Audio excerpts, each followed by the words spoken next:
Good morning friends. Income tax के cases की series में आज जो केस हम डिस्कस करेंगे वो सर्वे के दौरान एसएससी की जो स्टेटमेंट रिकॉर्ड की जाती है और उसके बेसिस पर जो एसएससी की असेसमेंट की जाती है उसको लेकर के है।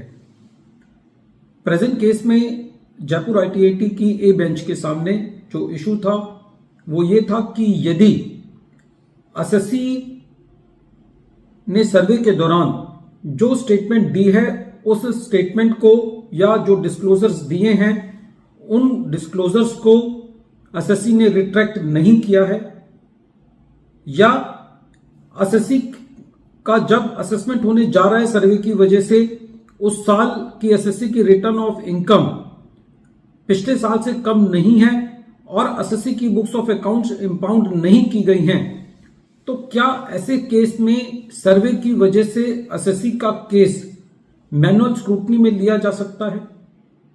यही दोनों इश्यूज जयपुर आईटीआईटी की ए बेंच ने अपने केस निखार fashions versus assistant commissioner of income tax के केस में डिसाइड की। यह case 131 ITR tribunal page number 1 पर रिपोर्ट हुआ और इस केस का जजमेंट 21 नवंबर 2024 को आया। प्रेजेंट केस में एसएससी का डिजाइनर साड़ीज का बिजनेस है।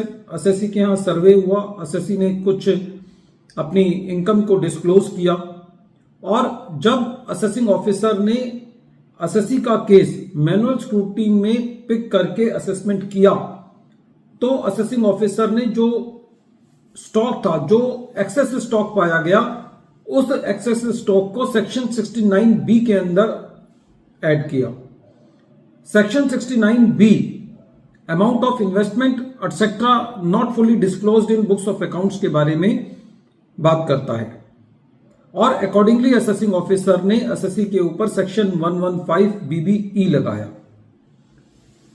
जब एसएससी का मैटर ट्रिब्यूनल में था तो एसएससी का जो मेन कंटेंशन था वो ये था कि एसएससी की जो असेसमेंट की गई है वो असेसमेंट एसएससी का केस मैनुअल स्क्रूटनी के अंदर पिक करके किया गया है और एसएससी ने central board of direct taxes की इंस्ट्रक्शन नंबर 4 ऑफ 2018 का हवाला देते हुए कहा, जो कि 20 अगस्त 2018 को इशू किया गया।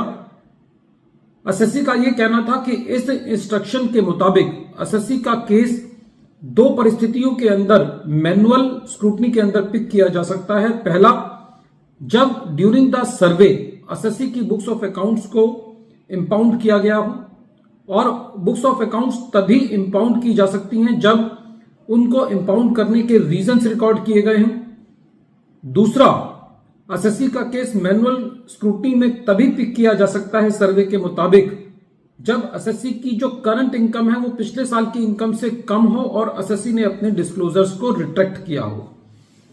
एसएससी के मुताबिक प्रेजेंट केस के अंदर ना तो एसएससी की बुक्स ऑफ अकाउंट्स इंपाउंड की गई थी और ना ही एसएससी की जो करंट साल की इनकम थी वो पिछले साल से कम थी और ना ही एसएससी ने अपनी डिस्क्लोजर्स को रिट्रैक्ट किया था। तो ऐसे केस में जो एसएससी का मैनुअल स्क्रूटनी में केस पिक किया गया वो as per the instruction number 4 of 2018 dated 20 August 2018 नहीं है।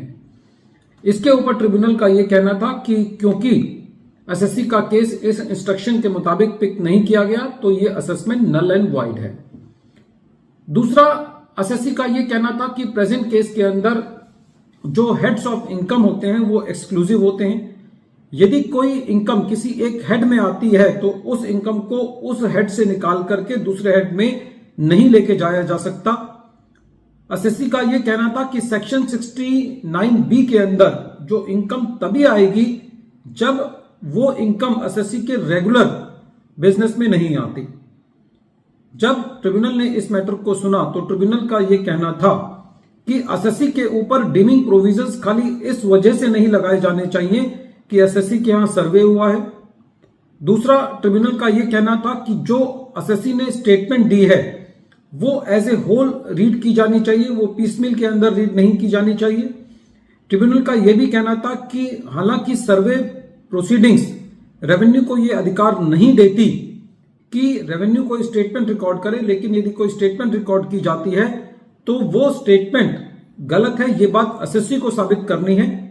और प्रेजेंट केस में ट्रिब्यूनल का यह कहना था कि रेवेन्यू कोई भी ऐसा एविडेंस प्रोड्यूस नहीं कर पाया जिससे यह पता चलता हो कि एसएससी ने कोई अपना अनअकाउंटेड मनी स्टॉक के अंदर इन्वेस्ट किया है।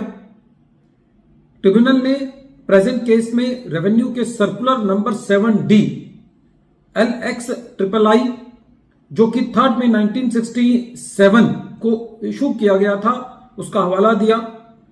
इस सर्कुलर के अंदर यह कहा गया है कि जो सर्वे किया जाता है वो एसएससी के बिजनेस या प्रोफेशन के प्रीमाइसेस पर किया जाता है। इस सर्कुलर के मुताबिक किसी थर्ड पार्टी के यहां सर्वे नहीं किया जा सकता। एसएससी की वजह से किसी थर्ड पार्टी के यहां सर्वे नहीं किया जा सकता, जैसे कि कोई चार्टर्ड अकाउंटेंट हो या टैक्स प्रैक्टिशनर हो। सर्कुलर यह भी कहता है कि जो सर्वे का जो मकसद है वो खाली ये होता है कि किसी एसएससी के बिजनेस अफेयर्स या प्रोफेशन अफेयर्स को वेरीफाई करना होता है। और कहीं ना कहीं इस सर्कुलर का जो मकसद है वो ये है कि जो एसएससी ने अपनी बिजनेस इनकम कम दिखाई है उसको टैक्स करना। तो यदि सर्वे किया गया है तो कहीं ना कहीं ये पूरा केस और सर्कुलर इस बात की तरफ कहता है कि सर्वे के दौरान जो भी डिस्क्लोज हुआ वो एज ए बिजनेस इनकम ही टैक्स किया जाना चाहिए। सेक्शन 68 और 69 की फैमिली में एड बैक नहीं किया जाना चाहिए। वीडियो के अंत में एक बार फिर मैं केस का नाम रिपीट कर रहा हूं। केस का नाम है निखार fashions versus assistant commissioner of income tax और ये case 131 ITR tribunal page number 1 पर रिपोर्ट हुआ और इस केस का जजमेंट 21 नवंबर 2024 को आया। Thank you friends.